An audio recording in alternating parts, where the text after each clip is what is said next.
And welcome back for another edition of What's Trending. I'm Randy Filio, and Terry Clark's back here with us again. A little bit of a format shakeup. Deb Hamill, who was with us, is now president of the Lions Club, and she just doesn't have the time to be with us anymore. And the other co-host we used to have, we've just kind of parted ways, let's just say, kind of sort of amicably. So you'll see Terry and I every other week, and this week we have brought on a woman who is well known in Keene and well known within the Republican Party, and it's Juliana Bergeron. And welcome. Thank you. Good morning. I'm brave to be here, right? Yes, you are. It won't be so bad. Yeah, it won't be too bad. I have faith. Yeah. And I guess to start off, why don't you just let us know what your current title is? I'm the Republican National Committee woman for the state of New Hampshire, and I'm also the finance chair. For the RNC? No, not for the RNC. Yeah. You know who they just picked up as finance chair? No. Steve Wynn, I don't know Steve Wynn. the from Las Vegas, the Oh. billionaire who owns a lot of casinos. A very successful person who's helped raise money for the party before, but he's going to be the new finance chair. Well, the party of billionaires. So yeah.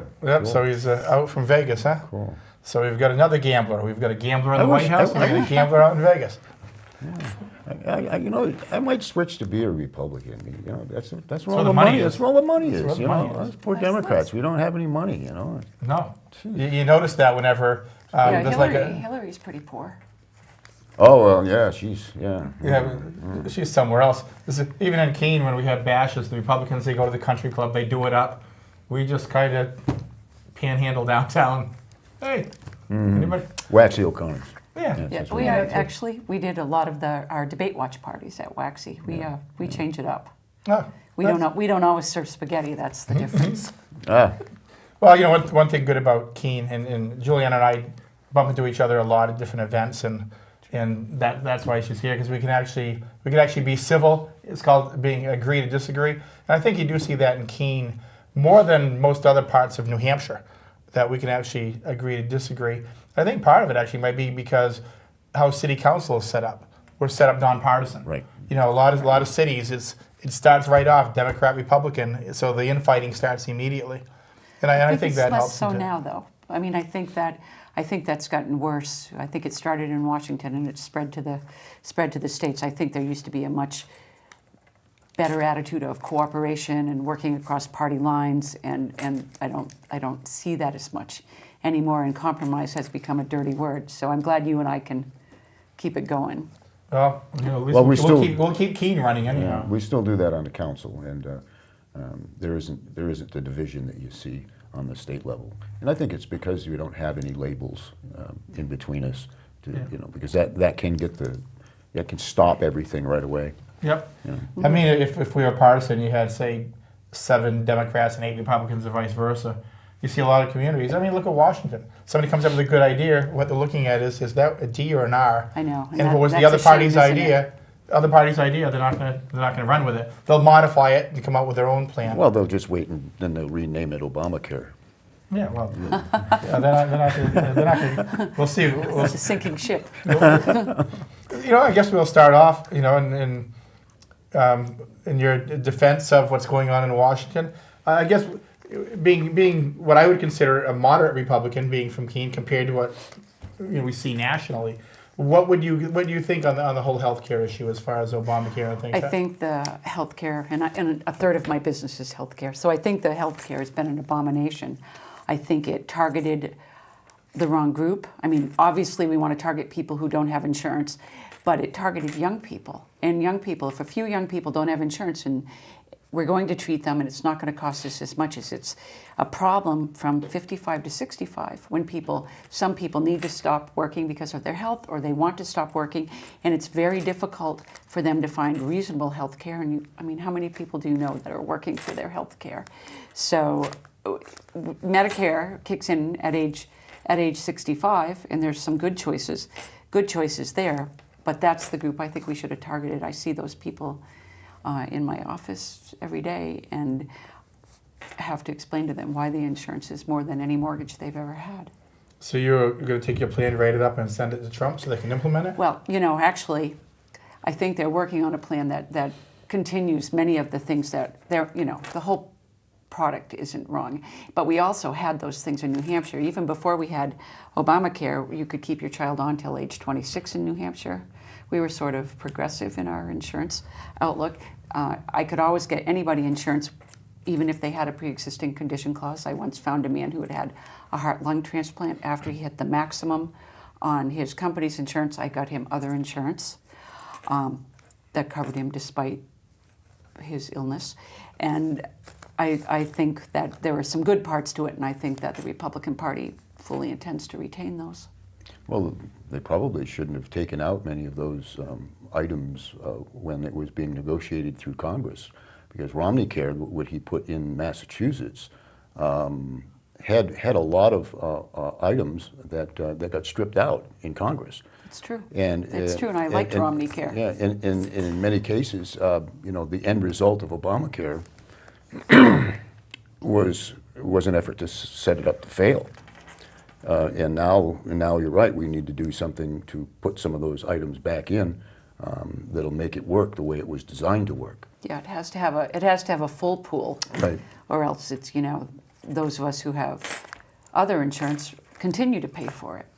Continue to. So one of the things that irritates me to no end, and I think people who need help should have help. I mean, I've heard people say that Republicans don't care about other people, but that's that's not true.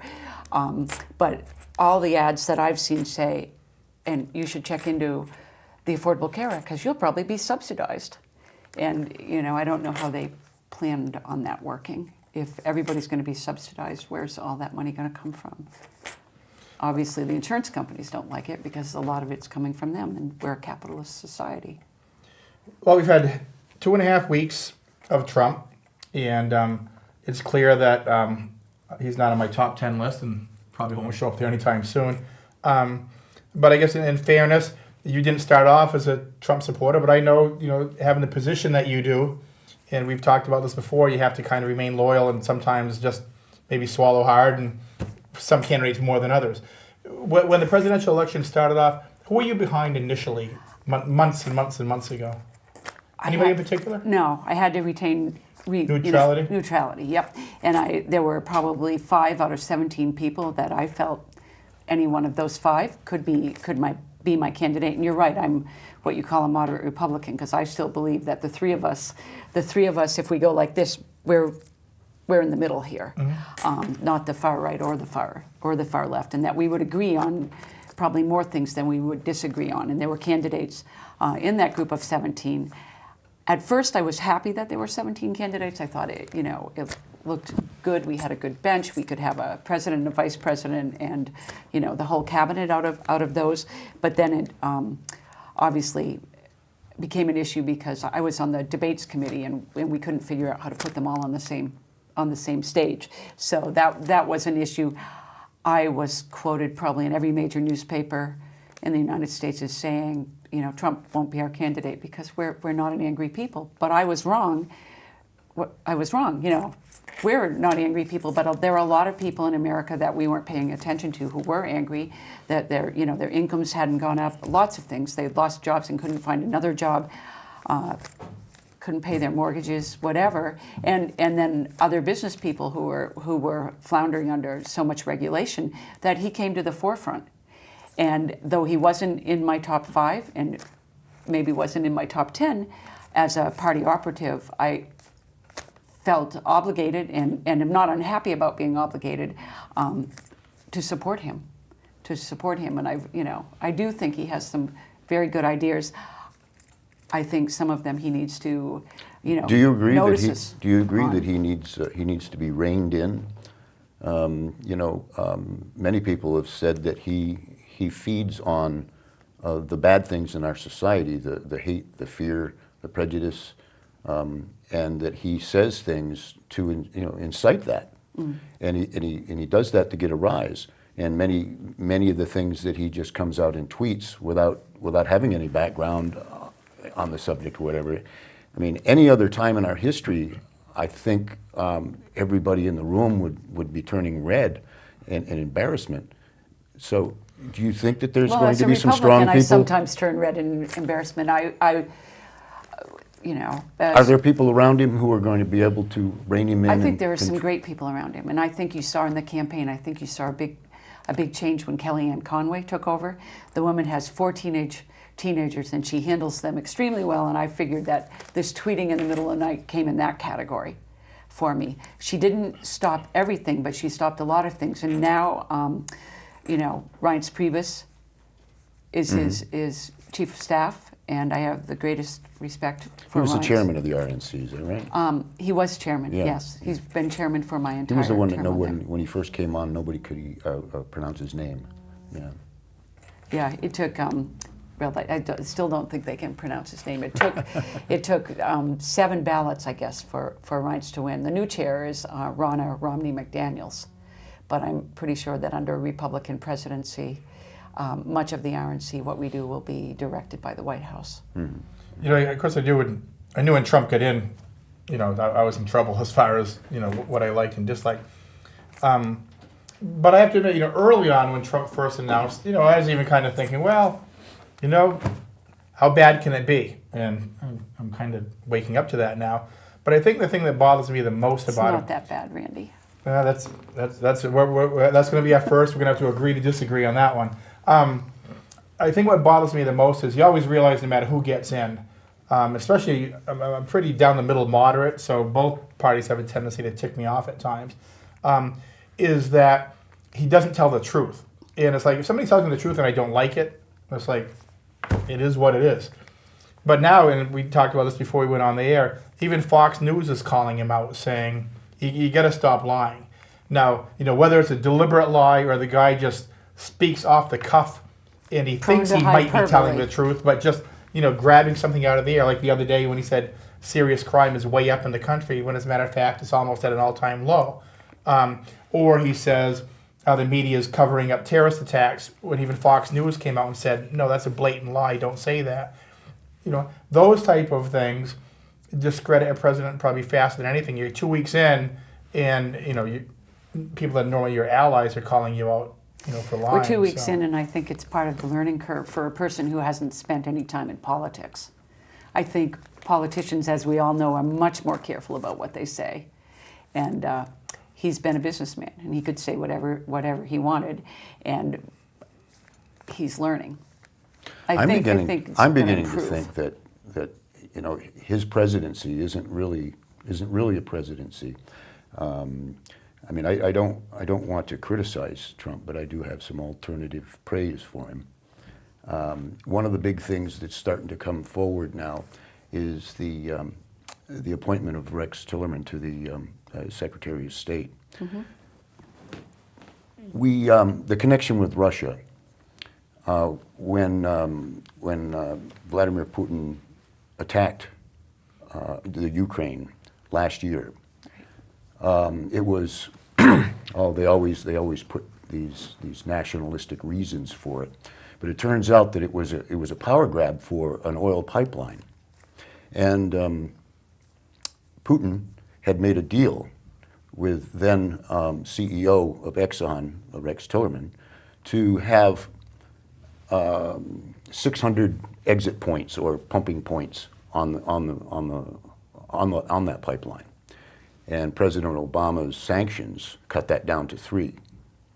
And now with Tillerson now as the Secretary of State, what do you think Trump's next executive order is going to be?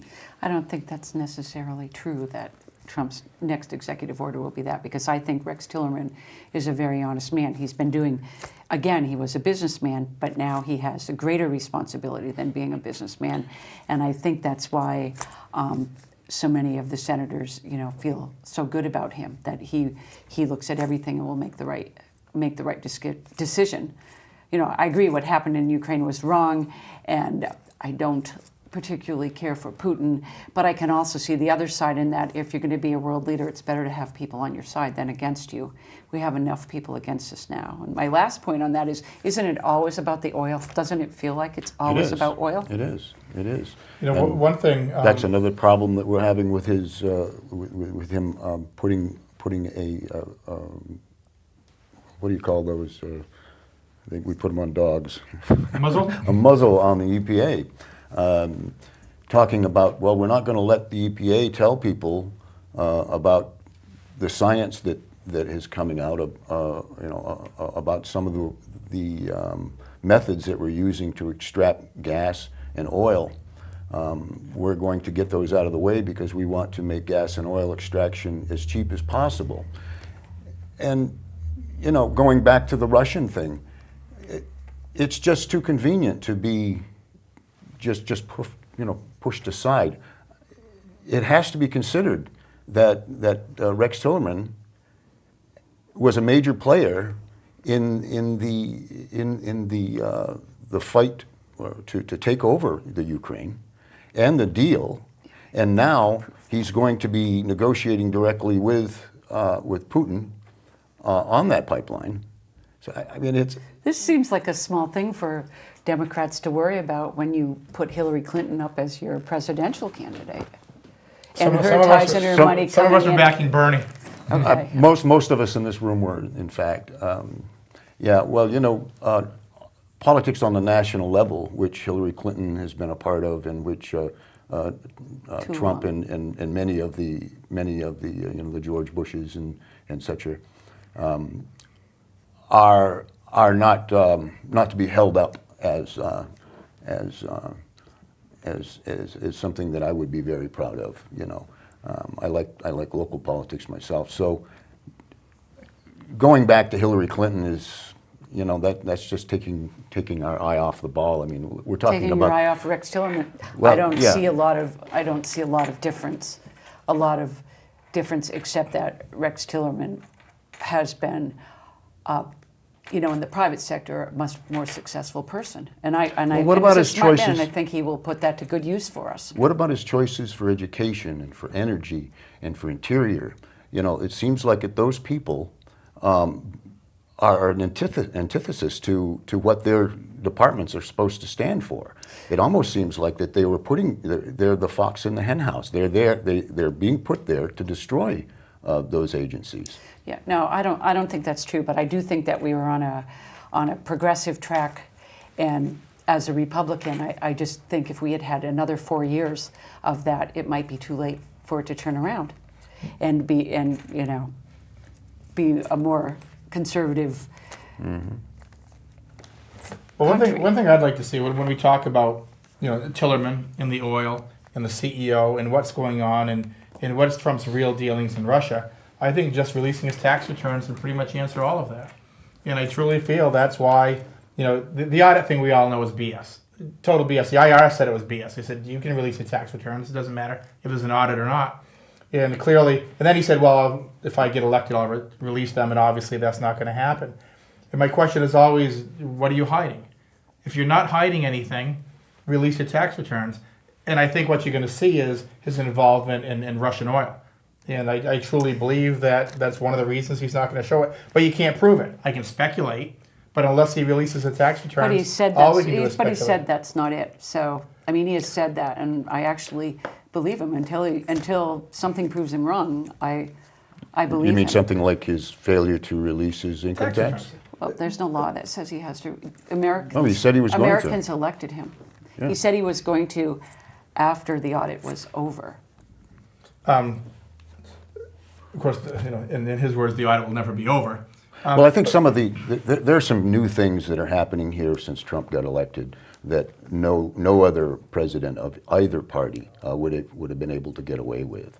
We're talking about conflict of interest situations that, we've had wealthy presidents before, but nothing on this level of gathering in the 50 largest billionaires in the country under one administration, and having, knowing the fact that Donald Trump delivered the government to the Republican Party.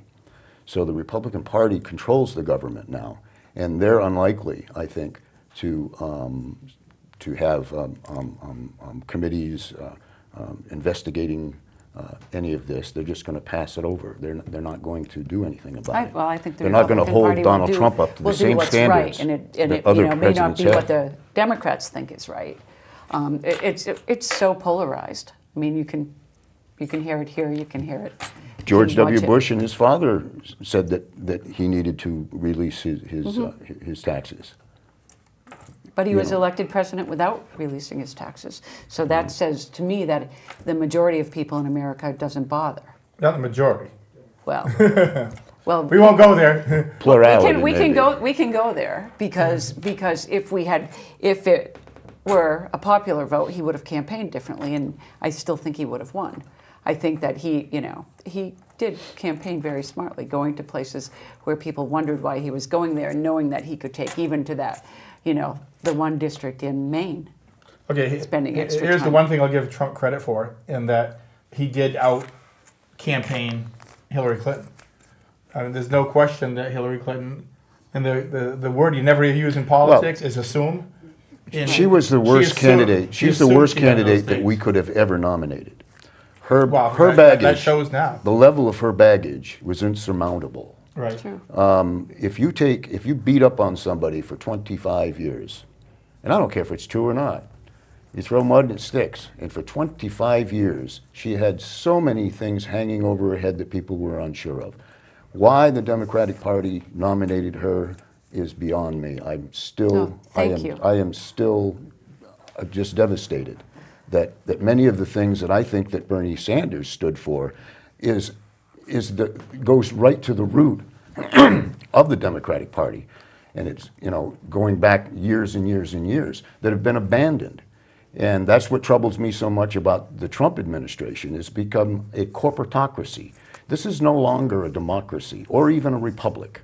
We're talking about world movers and shakers that we've always suspected had their arms in there, stirring the pot or what have you. But now they have complete control. Not complete control. The people still have control of this country, and and I don't think there's anything wrong with successful people who have lived the quote unquote American dream, giving back to their country. I mean, I guess I have faith in our system of government, and I have respect for the presidency. Even when it was Obama, I had respect for the presidency, and I probably felt closer to what you're feeling now during those 8 years. Behind every fortune is a great crime. I do not believe that the American dream had anything to do with the accumulation of the number of billionaires over the last 20 years. People have So never... we're going to have to agree to disagree again, mean, because you and I The American are dream, you know what the further apart American than- dream has come down to? A lottery ticket. Because, I tried this thing called working hard, do the right thing all my life. Where'd that get me? I was an honest man. Good You know, job. Check your TV. You're not doing too badly. Got your There are TV. people in Yeah. America that we need to take care of that are doing far worse than you are, Terry. And I think that's it comes down to the economy, jobs in the economy. Yeah, It's let's the talk boat about that jobs lifts in all the people, economy. And I think that with Why do people fewer, have to have fewer three regulations, less government, we're going to have more jobs, and the economy. more jobs is that aren't going to pay enough to have one job. You're going to have 3 jobs, like most people do these days, because that's Well, wages have been stymied since the unions were destroyed. And this talk about right to work, it's not right to work. It's a right to work for less. It's the right for businesses to lower wages. So, and I've got I that. don't I've got think that. that's going to change. I don't think it's going to lower wages. I think it's going to bring more business to New Hampshire and help us keep our young people here, and help us to have more industry and better jobs for more people. Juliana, trickle-down economics has never worked. And continuing to promise that it's going to work is absurd. It's absurd. It just keeps on that It's putting a that good thing you're carrot. sitting in between us, right? Oh, It's absurd. somebody's going to be the moderator here. Yeah, okay. With that said, and that's why we Move it on, Randy. amicably agree to disagree here. We'll stick on Trump for a little bit, then we'll eventually we'll move away from that. But Juliana knew when she came on, and I admire you for coming on, because you kind of knew, that you were going to be taking the right side view versus the left side view. The recent nomination of Betsy DeVos there for Education Secretary there. Try to say that 3 times fast. Your opinion of her? From If what I you- were president, she's not the person I would have put up okay. for that. You don't even have to go any deeper than that. Yeah, You don't have to well, What- but I what- do. what But do I, you You have to but I defend her think, because your think I title. do. Well, no, but I also think that, what I'm seeing is the barrage of attacks that are coming at her are from the education unions, the NEA and the other union for teachers. And whenever anybody talks to me about that, all I hear is talking point, talking point, talking point. It's they haven't looked at her. I guess I look at it differently. I think every president has the right to pick who he wants for these, and unless they are a criminal and have done something very egregious, that they should be approved, and then we wait and see what they do.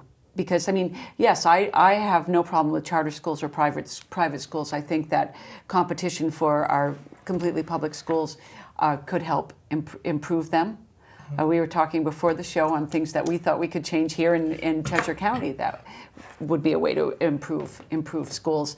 And I know that's her strength, but she won't be, I will give you that, she won't be a good cabinet member if she doesn't learn about everything else that's involved in that. And I don't think you have had to be a teacher or have a degree in education to So take basically, that your job. opinion is, as long as they don't have a lot of baggage, when the sitting president appoints somebody, unless they've got something completely, out there, Right. they should be put through. Kind of like Obama's Supreme Court nominee.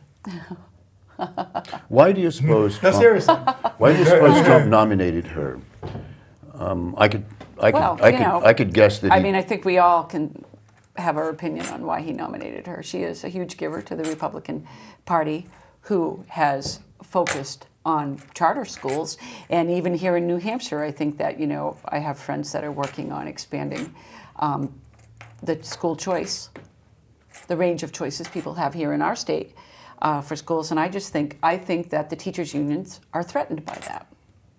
And if you're doing a good job, if you're doing a good job and you're doing your best job and you think you're doing the right thing, then why would you be threatened? Well, if you're a teacher, I can tell you why. I averred to this earlier about classroom size. If you cut the budget even further than it is now, you're going to have fewer teachers, fewer classrooms, and you're going to have more kids in that classroom. And those kids aren't going to be able to get the attention that they're supposed to have in order to learn properly. You might have smaller classrooms because you said prior to the show that's one of the advantages of charter schools. They have smaller classrooms. So if there are more charter schools, we might have smaller classrooms, and we might have everybody learns differently, and we might be able to target how certain students As long as learn a everybody little has better. access to that. But in many cases, If we did a voucher system, I think, Milton if the Friedman's public school money went to the Milton school. Friedman's voucher system would, it plays out here in New Hampshire with the level of funding that the state of New Hampshire has decided is an adequate education. What is that, $3,800? $3,800. Now, that money is going to be taken out of the public school system and given into a charter school. Is that charter school going to be able to take students who can't afford the $15,000, $20,000 a year? There are programs in New Hampshire right now that good friends of mine are working on that are raising money to help people afford that. Well, help them, but you can't just move into another system where 90% of the school children aren't going to have access to because of the income levels Yeah, of see, their parents. I think more than that will have access. Will Well, have why access isn't it to already? Because Why do charter Because schools cost so much? the unions are fighting. Well, you keep saying are the fighting. unions. The teachers' unions have always fought this. They have always fought this, and they are the biggest opponents to this. Teachers, you'd like to say teachers' unions to put some sort of a barbed face onto them, but teachers' unions are made up of teachers. I understand And that. teachers, as far as I can tell, is one of the most admirable professions. I agree. Only My sister's a maybe teacher. nurses, But these people care very I respect deeply the about teachers. these children. I have to tell you, I don't have very much respect for unions. I think unions, the time for unions has gone by.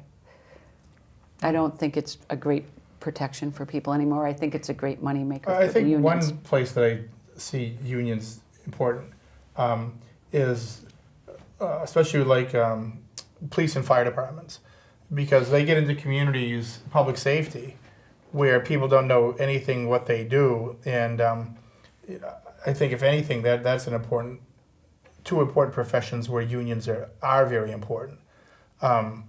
You get communities that try to cut back on well, just say bulletproof vests, or the fire department, their bunker gear, without that union pushing it through and saying, Okay. look, this is not a waste of money. This is, life and death. That we need for their lives. Exactly. So, and I'm not comparing any other union to that. I'm just I don't think I would everybody argue should that- be union, but I certainly think there are certain. I would places argue where- that the education of our children is just important as body armor for police officers. Oh, I'm not. I mean- Well, I'm not and I would disagreeing. probably agree with you on that one. We found a point we can agree on because they're the future. They're the future of our country, and I do think education is important, and I think we can do better. It's education actually is more important as a national strategic aim.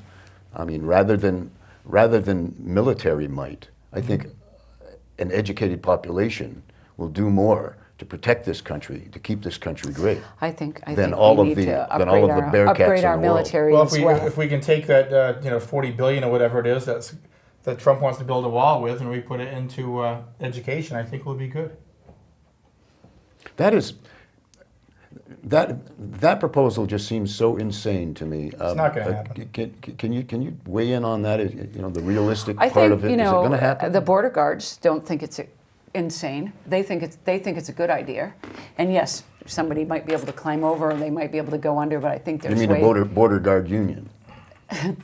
I think they can. I think the guards themselves as well. I think it could deter. And one thing that I actually like about that is, we need to protect our borders. We have an opioid problem, and much of that is coming from Mexico. And it's, Not Afghanistan. some of it's coming from Afghanistan too. Yeah, The Taliban's back to, And you suppose a wall that- is going to?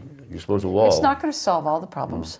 It's not going to solve all the problems. It'll put some 90% of put all of the some people drugs to that come work, into and this it will- country come in through ports of entry, on ships. It has nothing to do with land traffic.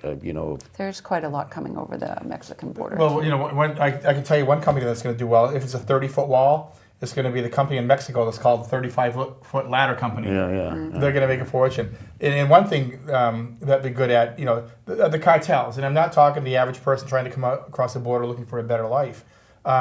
You put a wall up, but they're already probably tunneling. I just don't. I think they can avoid that. I don't see a wall as effective. Well, at many all. of the things that could avert traffic from other countries is what do we do about large farm owners who hire these illegal aliens? It's sort of like prostitution, isn't it? We arrest the prostitute, but we let the John go. So if these farmers were not allowed or had much stricter regulations as far as getting workers, don't you think that I would, if I were an illegal, I wouldn't come across the border if there wasn't a job there for me. So why don't we do something like that first? I mean, that Well, we seems do to let me them- like a there are groups lower that hanging come fruit. that come over legally to work at our farms and go back and forth. I mean, there's a difference between people who are here with work visas and whatever than people who are here illegally. Mm-hmm. I mean, I just don't understand why, if I'm going over the speed limit, I'm going to get a ticket. So how do we decide which laws we make people obey? Some we're just going to ignore, like the sanctuary city thing. I mean, that's like, okay, we have whole cities that say, okay, that's a federal law and we're not going to abide by it. Well, it's a wrong-headed law because we're talking about people who've been driven out of their countries because of the wars that we start. Boy, I think I have a much more positive view of the United States than you do. I'm happy with my Pollyannish life. I'm not maybe, going to sit but, here and say, where was my part of the American dream? I think the American dream is still alive and still here for most people, and I think that this president will help move that along for more people. Mm-hmm. Yeah, and I don't think we've started every war. I mean, yeah, we're like, Janus, two heads of the looking opposite directions here. I feel like I'm a moderator here. You are. Not being relatively quiet today, but that's okay. Moving on. Yeah, I mean, about the wall, it was all, the whole, we're going to build a wall, who's going to pay for it? Mexico. Well, we know they're not. So. They might, in a way. I mean, Well, one thing we give Mexico a does lot very of well, aid, does, though, and on the Mexicans' southern border, they talk about how Mexico is really good about not letting illegals into their country. Of course, the United States helps support that, because if they come into Mexico illegally, they're coming through Mexico, then they're coming up to the next wall, the next border. So you got to give Mexico credit on their southern borders, because they try to keep a lot of the drug cartels out of Mexico. But it still seems to me they have drug cartels that are actually running part of Mexico. I mean, I think it's a much more dangerous place than this country is, and I visited Colombia 2 years ago, and as you know, Colombia used to be the hotbed, and that's where the cocaine capital, the cartels there were run out of the Medellin, and there was one more.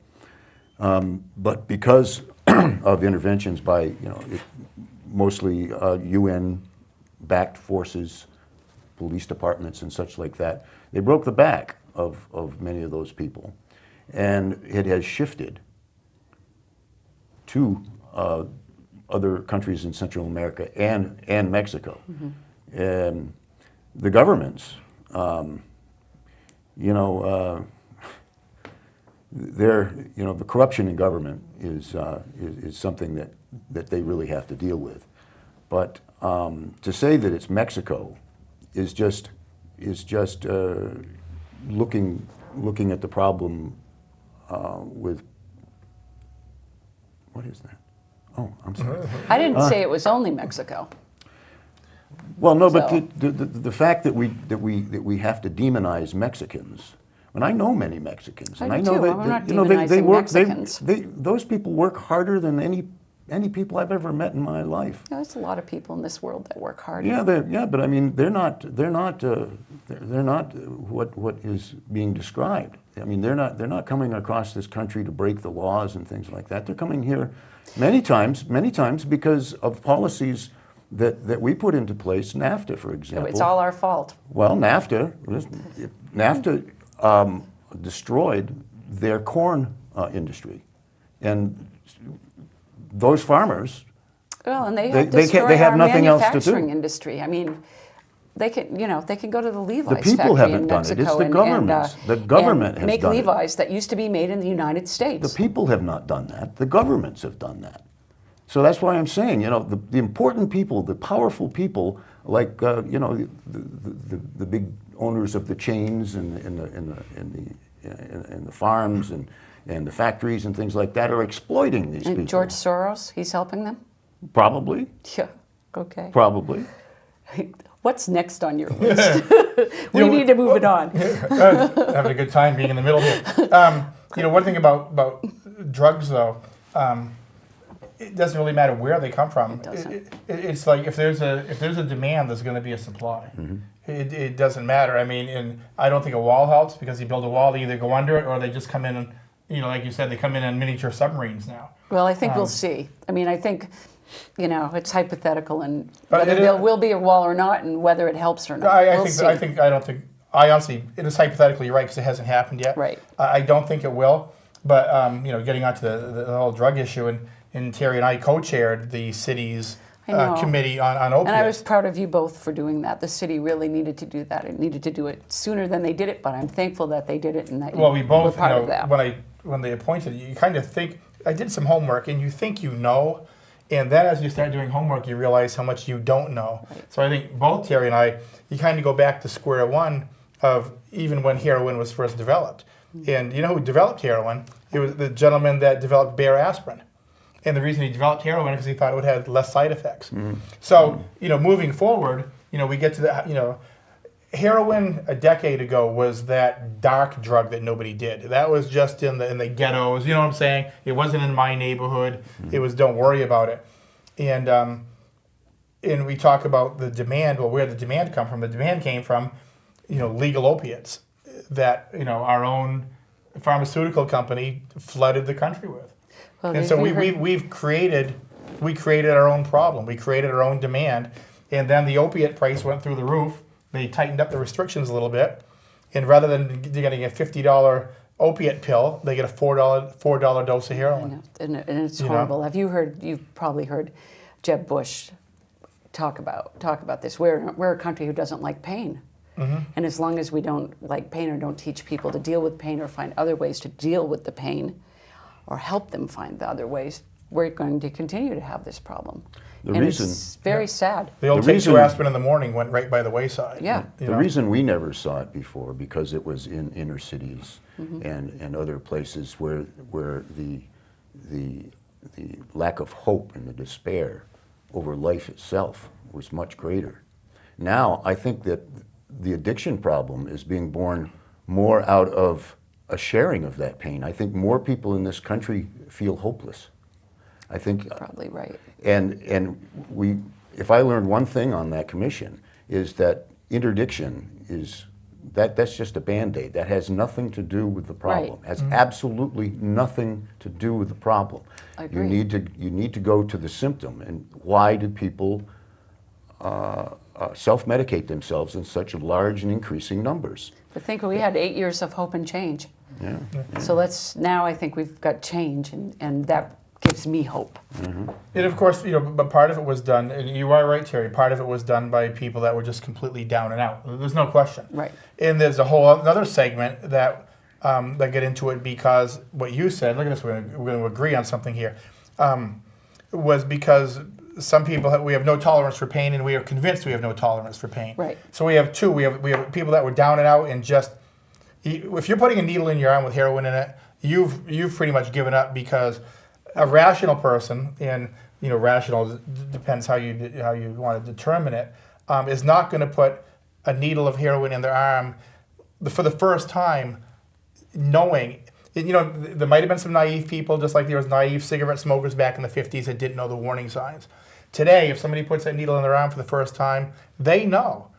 They know this isn't going to be, I'm going to try it once and going to be Right, done. right.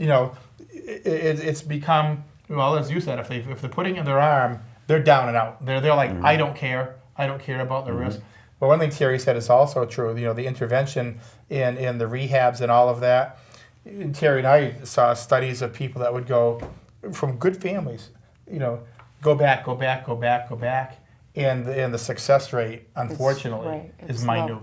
Unless you go to you got to nip the bud, the core Early. core cause of the addiction. And there's thousands of causes, but I think they really can be seen in one simple area, and that is hopelessness. Of Governor some- Sununu said that it's not about rehabbing these people for 2 weeks or a month or even 3 months. We have to look at a way of treating them and helping them for years and years until I don't know if they'll ever be over.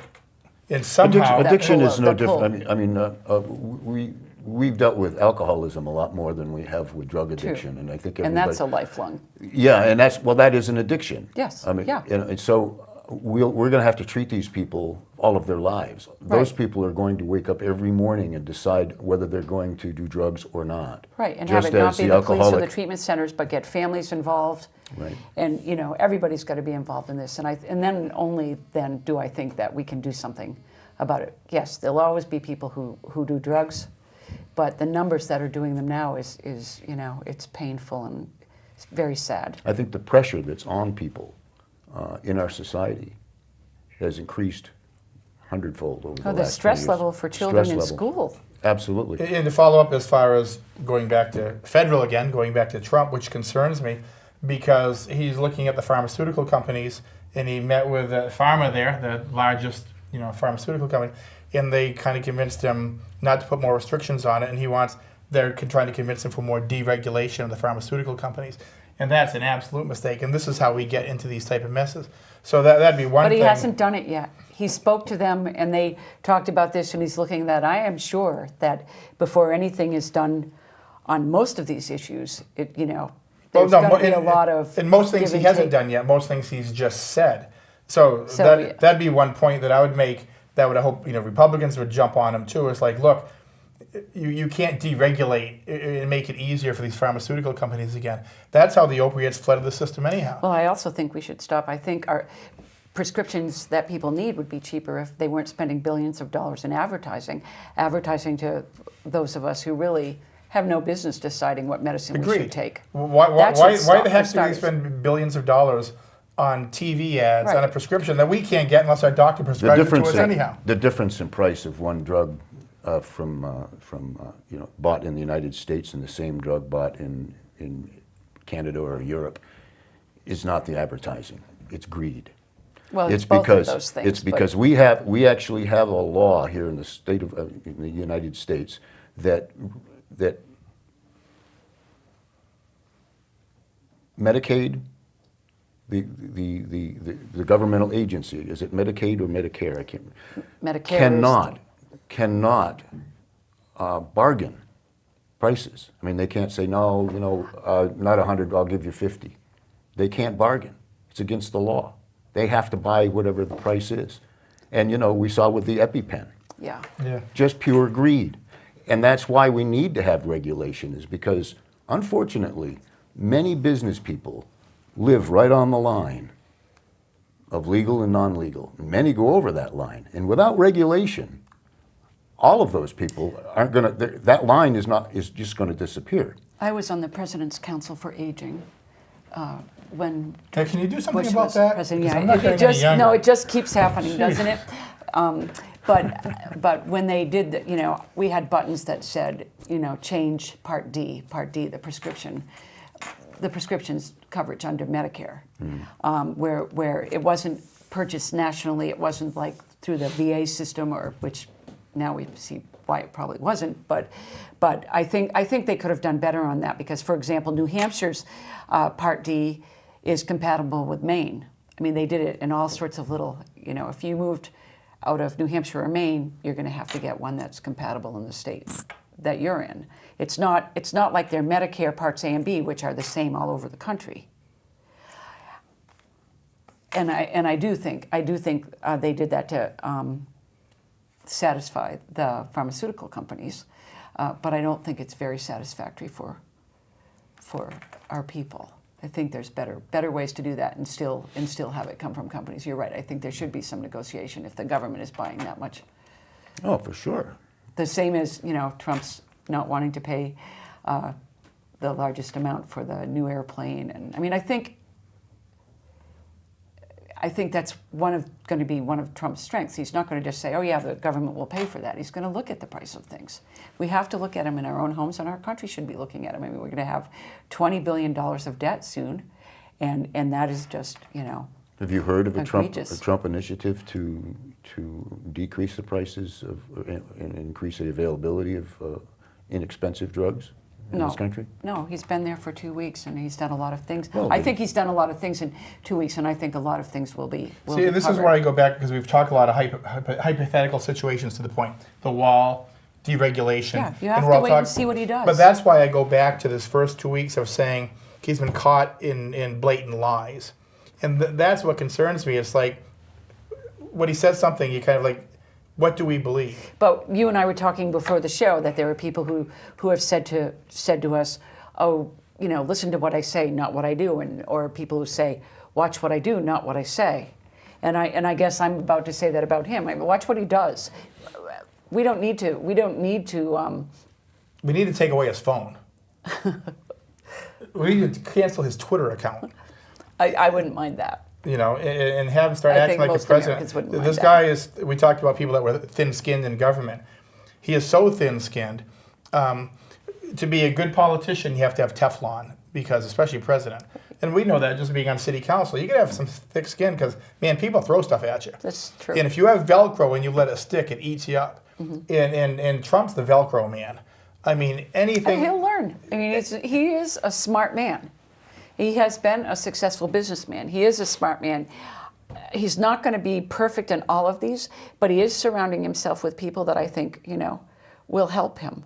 People, at the level of, Reince and Katie Walsh and Kellyanne, those people, and the people he's appointing to head these departments. But many, during the campaign, the early days of the campaign, you know, you had other very rich Republican businessmen and candidates who were saying that Trump was not a good businessman, that he was a crook, that he stole money from people. And that everybody has their right to their own opinions. I mean, and, Well, and but I let's mean, get off this thing wasn't about coming the from- rich. All the wealth in America is not in the Republican Party. I mean, Well, I mean, no, look it's at not. the, you know, look at California. Look at the actors and actresses who I think should continue to, you know, make movies and entertain us. But I don't think it's their job to interfere in our government. But you know what? With that said, I think Democrat and Republican, nobody cares.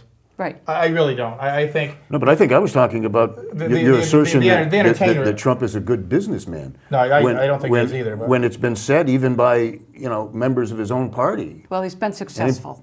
I guess that's why That's different than good, right? I come back out and say we'll find out how good he is when he releases his tax returns. Everything becomes available. Everything becomes available. Were you successful? Did you burn people? Did you invest in Russian oil?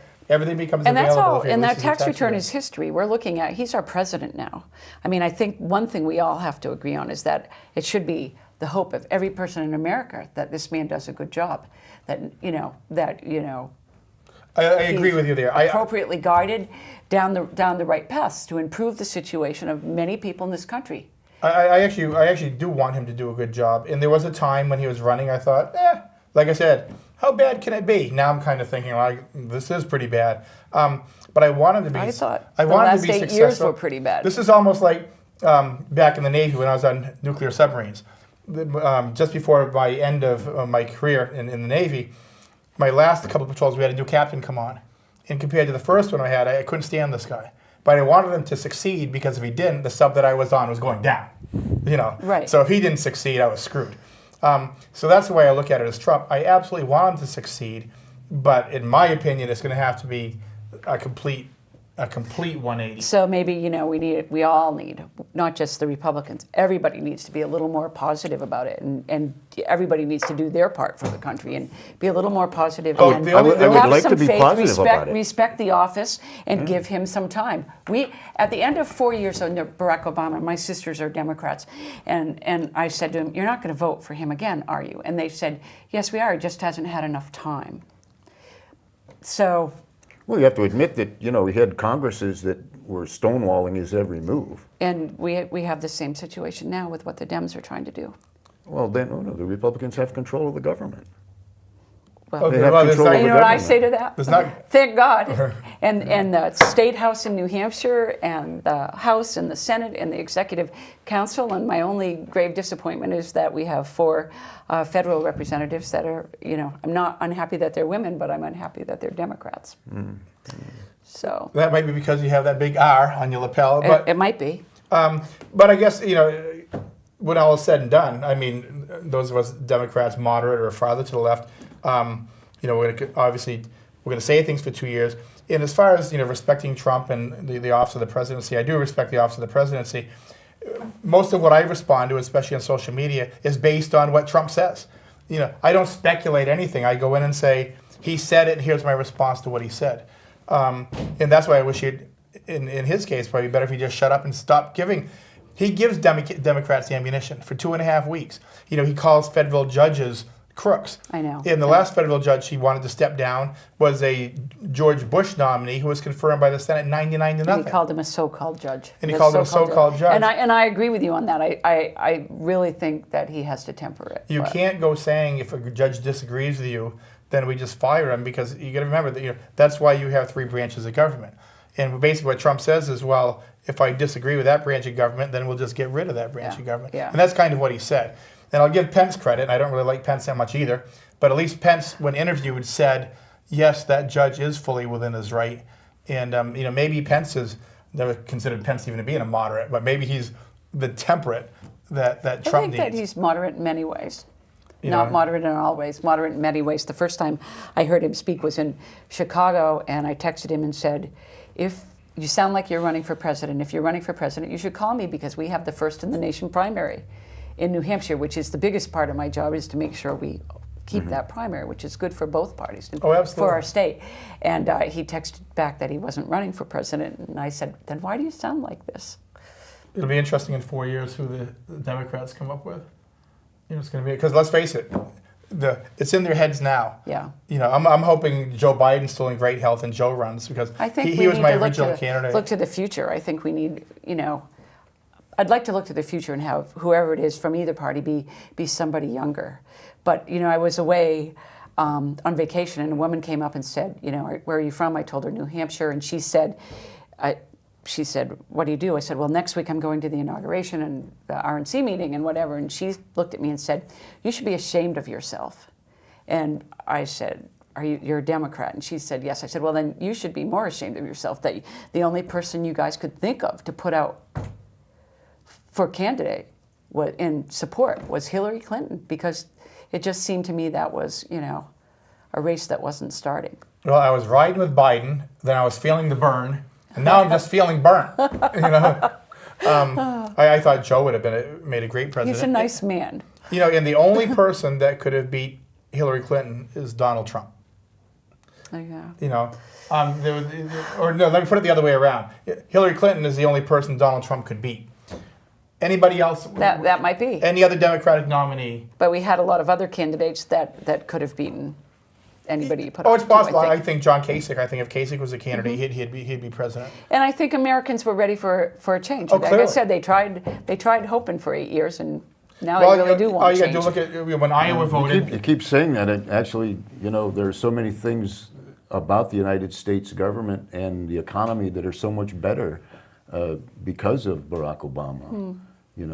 All of the numbers are positive. Well, when he took over, it was certainly a mess. He certainly stabilized. So this rewriting history that the Obama presidency was a failure, I think, is wrong. I think we It's have to just wait and rewriting see. history. But if we wanted to make a side bet, I would be willing to go we there. got, believe it or not, we only got 30 seconds left. See, you start talking politics, how fast you can go. I said to Juliana, you can come back anytime, and I know you're busy, but why don't we do that? Why don't we even just say maybe a month from now, let's come back and just see where we are? I'd be happy to. Yeah, It's been and then when enjoyable. you say, yes, everything's gone to hell, you two are right, we can just say, okay. It's easier to, disagree It's with just somebody whose who's fault it still is. smiling at you. Oh, yeah. Oh, we're always So- smiling. Okay, we're out of here. Thank you, everybody. We'll see you in a couple more weeks. Have a good night.